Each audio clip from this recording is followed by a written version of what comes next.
अडचणीत येणारे तरुण आहेत त्यांच्याकडे कोणी फिरकून देखील बघत नाही. मला सांगा, तुम्ही देखील अशाच एका दुष्काळग्रस्त भागातले प्रतिनिधी म्हणून आलाय. काय अवस्था आहे परभणीतलं, जालन्यातलं हे चित्र आम्ही बघितलं. तुमच्याकडे काय वेगळं चित्र आहे?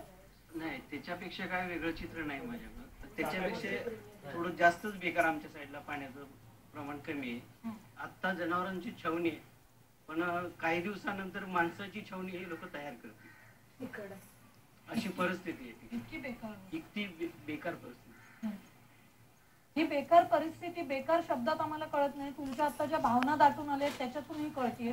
ही बेकार परिस्थिती म्हणजे काय आहे ते पुन्हा एकदा सांगा आम्हाला.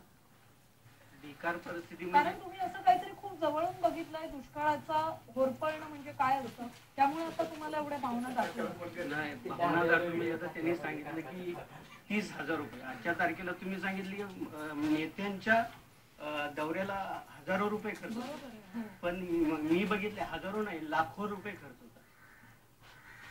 म्हणजे तुम्ही तर म्हणजे तर ते मला खूप एकदम फील झालं. आमच्याकडे ही परिस्थिती आहे, बायकाच पाणी भरतात वगैरे, आणि 8 दिवसातनं कधी 4 दिवसातनं टँकर येतो. शेती म्हणजे अशी वाळून गेलेली, शेतीचं प्यायला पाणी नाही, शेती. आणि पाणी अडवा, पाणी जिरवा ठीक आहे, पण 2-2, 3-3 वर्ष झालं पाऊसच नाही पडला तर तुम्ही पाणी अडवणार कुठून?